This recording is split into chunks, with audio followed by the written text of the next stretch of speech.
For thousands of years, the Great Sphinx of Giza has just sat there, guarding the secrets of the Egyptian sands. Officially, we're told it's about 4,500 years old, a monument of the Old Kingdom. But what if that's not the whole story? What if the real age of the Sphinx isn't written down anywhere, but is actually carved into the very stone it's made from? Okay, let's get into this. And there it is, the Great Sphinx. I mean, look at it. Part lion, part human. And it's all carved from a single massive piece of limestone. It's this incredible symbol of ancient Egypt's power and, its mystery. But the wild part is, the more we study it, the deeper that mystery seems to go. And that really is the central question here. The textbook answer puts its creation right around 2500 BCE. But there's this fascinating and honestly really controversial debate that says the stone itself is telling a different story through its weathering, and it might be thousands of years older than we ever thought possible. So to really get a grip on the controversy, we have to start with the accepted story. This is pretty much the foundation that all of mainstream Egyptology is built on. So the most important thing to understand is this. Archaeologists don't see the Sphinx as some standalone statue. They see it as a key piece of a much, much bigger puzzle.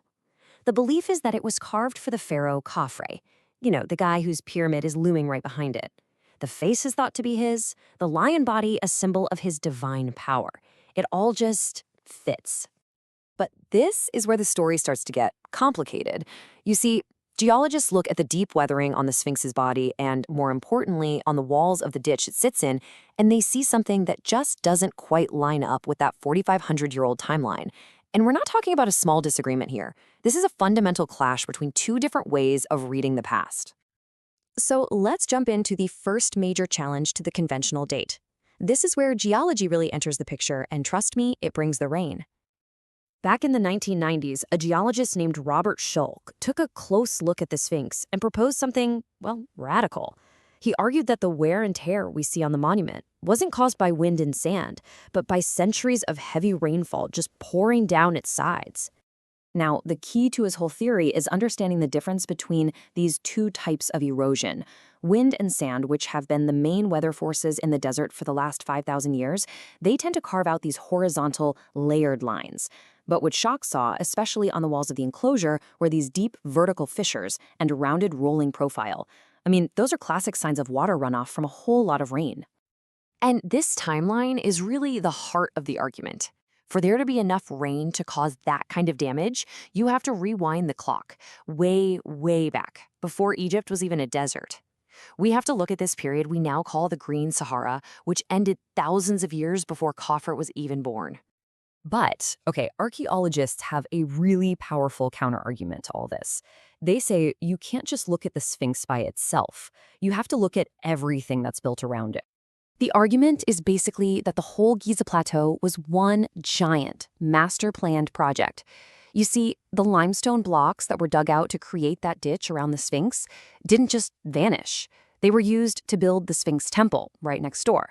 And that temple is architecturally linked to Khafre's Causeway and his other temples.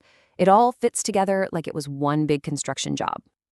This comment really sums up the archaeological viewpoint perfectly. From the way everything lines up architecturally to the fact that the Sphinx's face has a strong stylistic resemblance to other statues of Khafre, all that contextual evidence is really, really compelling. For a lot of experts, that's the end of the story. And this, right here, is the knockout question for the older Sphinx theory. If it was built around 7,000 or even 10,000 BCE, well, who built it? Archaeologically speaking, there's just no evidence of a culture in Egypt at that time with the social structure, the technology, or the sheer manpower to take on a project this huge. But just when you think you've got it figured out, the riddle gets even more complicated. Because it's not just a simple choice between rain and sand. Other geological processes might have been at play here, adding totally new layers to this mystery. So one alternative theory doesn't look up to the sky for an answer. It looks down into the ground. This idea, called haloclasty, suggests that after the Sphinx was carved out of the bedrock, its base was suddenly way closer to the Nile's water table.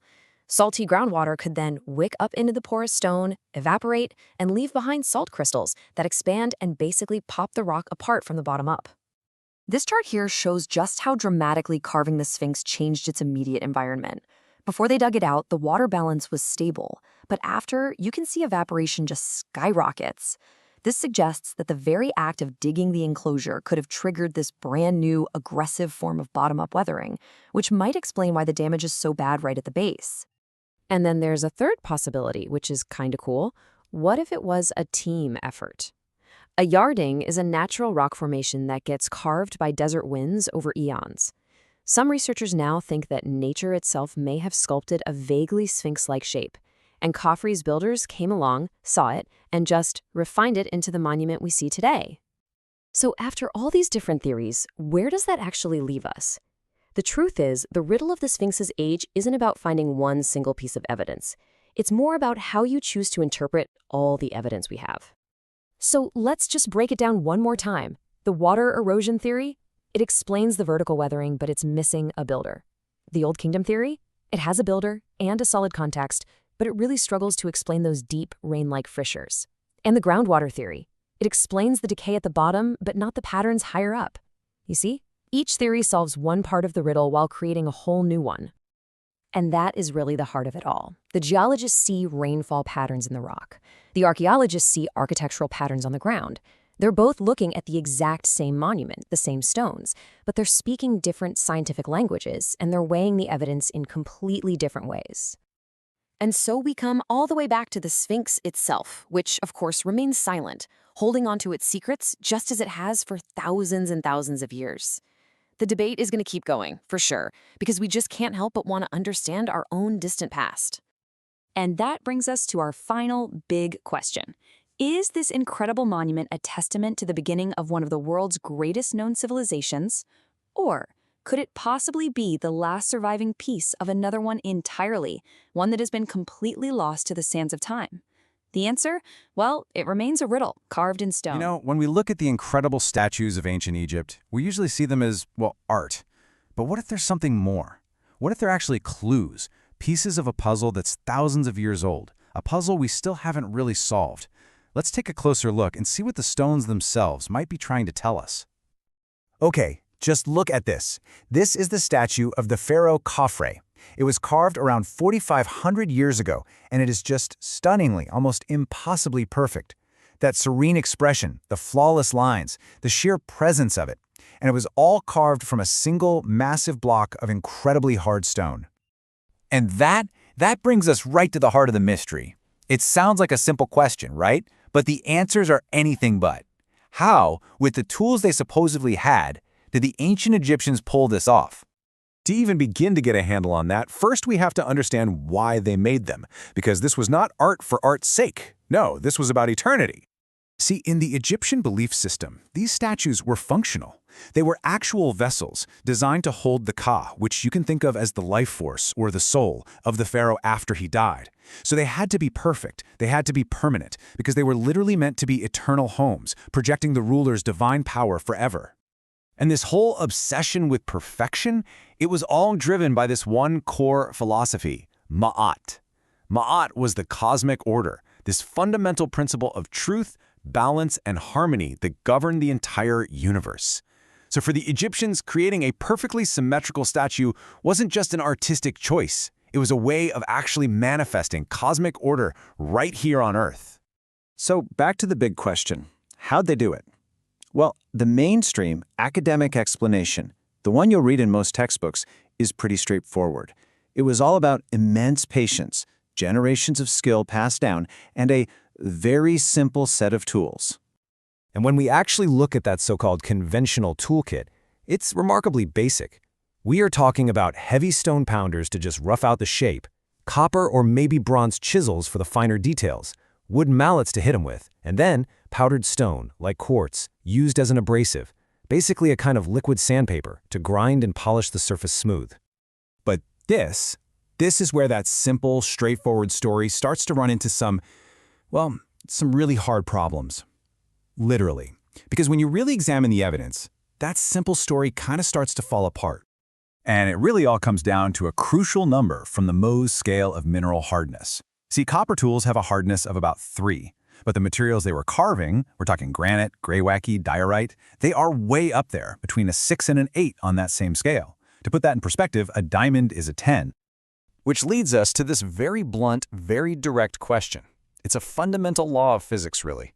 You can't effectively cut or carve something with a tool that is significantly softer than the material itself. The tool is just going to bend, deform, or break.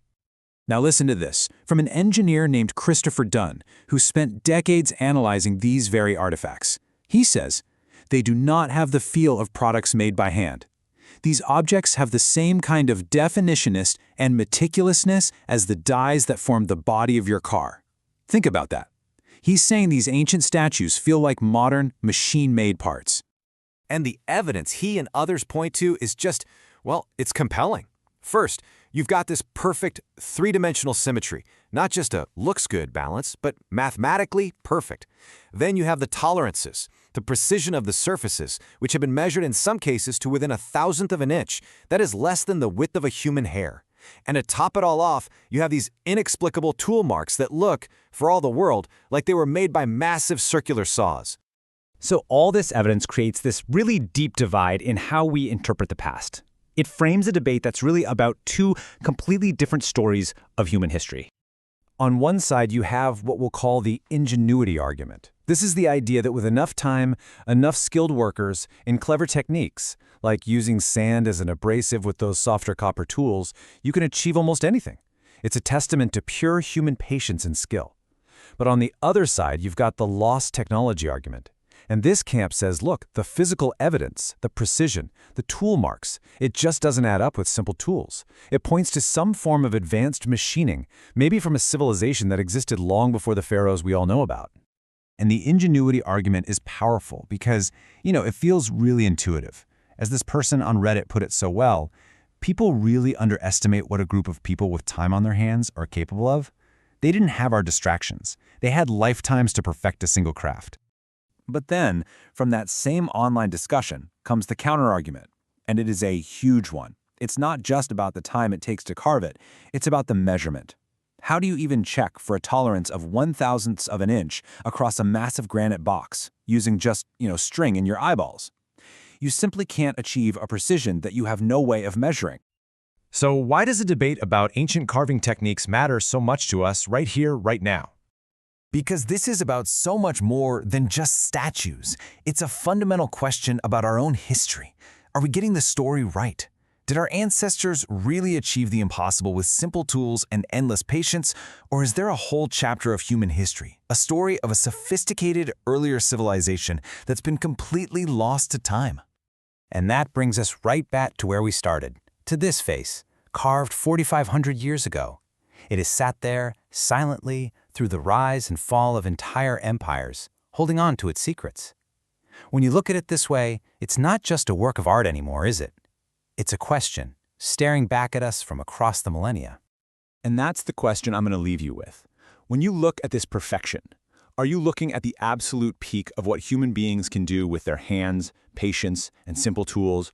Or are you maybe seeing the faint, incredible echo of a technology and a chapter of our own story that we have long since forgotten? For 4,500 years, it's just been sitting there on the Giza Plateau, a monument so huge, so incredibly precise, it still kind of messes with our whole understanding of the ancient world, the Great Pyramid of Giza. It's not just some wonder of the world. It's one of history's biggest, most fascinating puzzles, and it sparks this huge debate that's still raging today. So let's dive right into the heart of that mystery.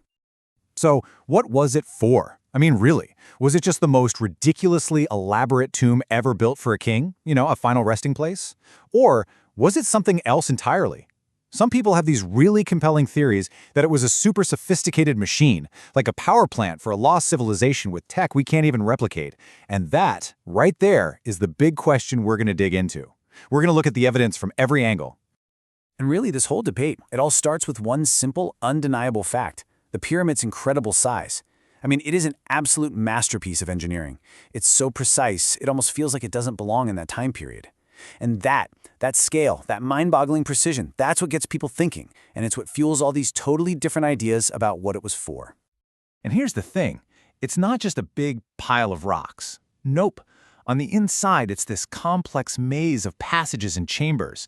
You've got the king's chamber, the queen's chamber, the incredible grand gallery, and these really mysterious shafts. And every single one of those features, it's like a battleground where these competing theories fight it out. Each one is a piece of this giant puzzle that people have been trying to solve for centuries. Okay, just to give you a sense of the scale we're talking about, get this number.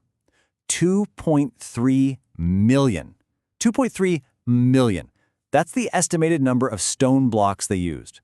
We're talking massive blocks, some weighing tons, that had to be cut, moved, and then lifted into place with just unbelievable precision. That incredible achievement, right there, that's the foundation for this whole mystery. All right, so let's start with the official story, right? The one you're going to find in pretty much every history book. The mainstream academic view is pretty confident that the Great Pyramid was built for one reason and one reason only, to be the forever tomb for the pharaoh Khufu. And the evidence for this? Well, it's all about context. The pyramid isn't just sitting out there by itself. It's smack in the middle of a massive royal cemetery, basically a city for the dead. You go inside, and what do you find? Something that looks exactly like a sarcophagus. And all around it, you've got the classic stuff for a royal funeral. Temples, buried boats, the whole shebang. Even the design itself is a clear evolution from earlier, simpler tombs. So yeah, everything about where it is and what's inside basically screams tomb. So the academic world is pretty much on the same page. Dr. Alaa Zaitoun summed it up perfectly. He looked at the pyramid as this massive project management challenge and basically concluded, look, its function was exactly what it looks like. It's a tomb, plain and simple, built to protect the king's body for his trip to the afterlife. But here's the catch. That big granite box, it was found empty. No mummy, not even any inscriptions. And that one little fact just blows the door wide open for a completely different idea. What if this whole thing wasn't symbolic at all? What if it was technological? And that's the heart of the main alternative theory, that the Great Pyramid was actually a power plant. So now you've got these two totally opposite ideas going head to head. On one side, you have a sacred monument, full of symbolism, built for the afterlife. And on the other, you have a functional, high-tech machine built to create energy. One side looks at every little detail and sees religion and ritual. The other side looks at the exact same things and sees pipes, wires, and switches. Practical mechanical parts. Now, the main guy behind this theory, Christopher Dunn, he actually doesn't love the term power plant. He thinks it sounds too modern, too dirty. He calls it something much cooler, an electron harvester. His idea is that it was a machine specifically designed to pull in the natural vibrations from the Earth and turn them into a clean, usable form of energy. And this quote from him really nails his whole argument. For Dunn, nothing, and I mean nothing in the pyramid is just for show or just symbolic. The kind of rock they used, the exact shape of the tunnels, the dimensions of the rooms, he argues that every single piece was engineered with a purpose to do a specific job as part of this giant machine. Okay, if you want a perfect example of how different these two theories are, look no further than those weird, narrow shafts, the ones that point up and out from the king's and queen's chambers. I mean, you have the mainstream camp and the alternative camp looking at the exact same tunnels and seeing two completely different things. It's pretty wild. You've got two polar opposite ideas. Dunn says the shafts are technological components. He calls them waveguides. But the academic side, folks like Anthony Sokovich, they see them as something totally spiritual, cosmic canals. So, waveguides versus cosmic canals. Let's break down what they actually mean. So, Dunn's theory is that these shafts were waveguides. Okay, what's a waveguide? Think of it like a precisely tuned tunnel, almost like a fiber optic cable, but designed to channel microwave energy in visible frequencies.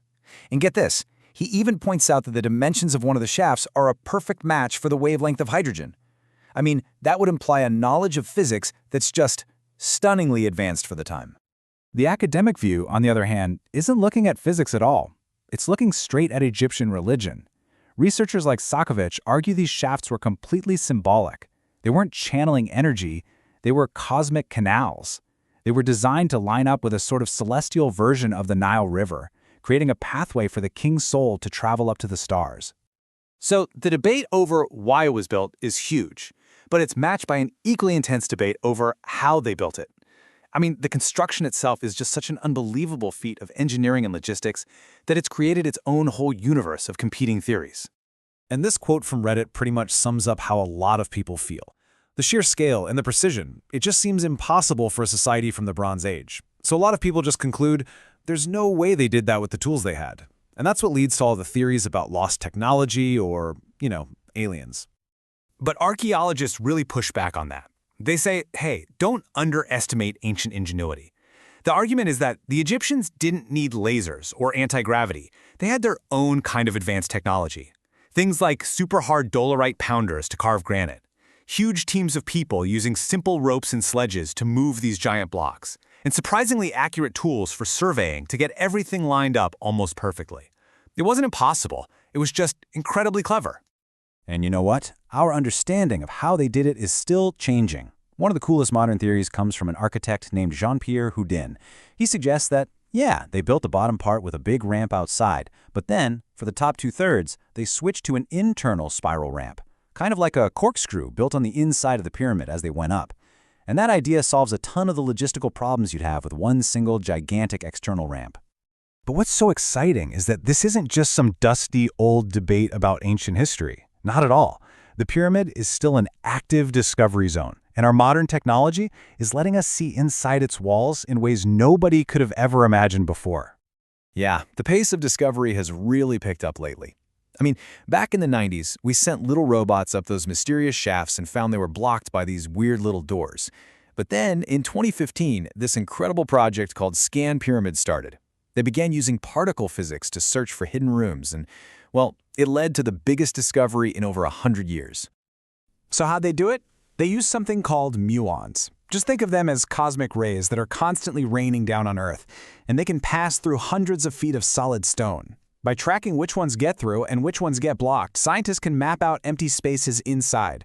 It's kind of like giving the pyramid a giant X-ray. And in 2017, they found something huge. A massive, previously unknown cavity, about the size of an airplane, hidden right above the Grand Gallery. We have no idea what it is yet, but it's a massive new piece of this ancient puzzle. So, to wrap things up, we've basically looked at two clashing stories. The story of a sacred tomb, which is backed up by all the archaeological context, and the story of a lost machine, a theory that's fueled by the pyramid's seemingly impossible precision. And we've seen how modern science is proving, without a doubt, that this ancient building still has some major secrets left to tell. You know, the discovery of that big void is all the proof we need that this ancient wonder is far from done surprising us. It's a building that has held onto its secrets for thousands of years. And even with all of our amazing modern tech, it still makes you wonder, right? After 4,500 years, what on earth will the Great Pyramid reveal to us next? You know, when we think of ancient Egypt, our minds usually jump straight to the pyramids, right? We picture massive crews of people using simple ramps and levers. But what if some of the artifacts they left behind tell a totally different story? A story of some hidden, almost secret mathematical genius and a level of technology that seems, well, basically impossible. All right, let's get into it. Just look at these two things for a second. Both of them come from the ancient Egyptian sphere of influence. On the left, you've got your typical handmade clay pot. You can see it's a little wonky, clearly made by a person. But on the right, that's a Phoenician jug with a geometry that is nearly a perfect sphere. So how do you get these two completely different levels of craftsmanship existing in the same place at the same time? That is the puzzle we're going to try and piece together today. So before we get into the really wild stuff, let's set the stage with the official history. This is the standard story, the one you probably learned in school. And honestly, it's still an incredibly impressive story all on its own. The view we all know is that Egypt's greatest marvels were built with simple machines, pretty basic metal tools, and just a staggering amount of highly organized human labor. It was an absolute triumph of project management, for sure, but at its core, it was all powered by human muscle, not some kind of advanced machinery. Okay, but now, this is where the plot really thickens, because researchers have started to find this hidden layer of incredible sophistication. And not in some grand temple or pharaoh's tomb, but in the most humble, everyday object you can imagine, the common beer jar. It hints that a really unique kind of mathematical wisdom was just built into their daily lives. Now, to really get this next part, you just need to know two key Egyptian units of measurement. First is the royal cubit. It was their standard for length, kind of like their version of a foot or a meter, and it was about 52 centimeters long. Then you have the hecate. That was their standard for volume. Think of it as their gallon, and it held about 4.8 liters. So get this, here's the critical discovery. It turns out that a perfect sphere with a circumference of exactly 1 royal cubit has a volume of almost precisely half a Hecate. This points to this beautifully simple and elegant formula they must have used to connect length and volume. And what's so fascinating is that our whole modern system is based on the cube, but theirs, it seems, was based on the sphere, a completely different way of seeing the world. And they've got the proof to back it up. When researchers measured hundreds and hundreds of ancient Egyptian jars, they found something amazing. The circumference at the widest part of the jar consistently clustered right around 1 royal cubit. It wasn't an accident. It looks like they were intentionally making them to hit that exact dimension. And here's the other piece of the puzzle. The volumes of those exact same jars, they consistently cluster right around half a Hecate. See, that's not just a coincidence. That's a system. It shows a really sophisticated sphere-based understanding of geometry was being used to make everyday stuff. Now you might be thinking, well, maybe all ancient pottery is just kind of like that. Nope. To make sure this was a uniquely Egyptian thing, the researchers used Mesopotamian pottery as a control group. The result? Absolutely no pattern. Nothing. This mathematical fingerprint, this way of thinking, it belongs to Egypt and its culture alone. Okay, so that sphere-based math is really clever, right? But it's still something you can imagine being done by skilled hands. Now we're going to shift gears and look at a technological puzzle that has experts just completely baffled. We're talking about artifacts that seem to completely shatter that whole simple tools explanation. And hey, don't just take my word for it. When professional metrologists, these are the experts, the people who measure precision for a living, when they got their hands on these artifacts, this was their conclusion. The level of precision they found points straight to one thing: machining. So what are we even talking about? Check these out. These are pre-dynastic vases. We've found thousands of them, carved out of some of the hardest stones on the planet, like granite and diorite. And they have these impossibly thin walls, perfect symmetry, and complex curves that would be incredibly hard to make even with today's technology. And the crazy part? These weren't some rare one-off royal treasures. An absolutely mind-boggling stash of over 40,000 of these vessels was found just stacked up under the step pyramid at Saqqara. They were stacked like Tupperware. 40,000. That's not a few precious objects. That is mass production on a scale that just boggles the mind. So how do we know for sure just how precise they are? Well, this is where modern science meets ancient mystery. Researchers brought in some seriously cutting-edge technology to scan these vases and get the hard, cold, undeniable numbers. They basically brought in the big guns. They used structured light scanners. This is the same high-tech gear used to check and verify parts for the aerospace industry. These scanners built these incredibly precise 3D models of the vases, accurate to a thousandth of an inch, letting them analyze these objects in a way no one ever could before. And the results were just astounding. On one of the vases, they measured a centering error of just 2.5 microns. Okay, let me put that into perspective for you. A single human hair is about 70 microns thick. A red blood cell is about 5 microns wide. We are talking about a microscopic level of precision that is exceptionally difficult to hit even today without very advanced machinery. You just can't do that by hand, period. And this brings us right back to our first mystery. On the right, you see what the scan of a standard, handmade Egyptian artifact looks like. Imperfect, a bit wobbly, but it does the job. And on the left, an object with near-perfect geometry. The scans prove that this wasn't just a fluke. It's like two completely different manufacturing standards, two different technological worlds existed side by side. The data just screams it at you. Look at that total error column. The precise vase, V18, has an error score of 2.9. Now look at the imprecise one, V8, a score of 462. That's over 150 times less precise. We're not talking about a difference in a craftsman's skill here. This is a fundamental difference in manufacturing technology. And if you're still not convinced, look at this. This right here, this is the smoking gun. Inside the most precise vases, you can see these perfectly clear, uniform tool marks.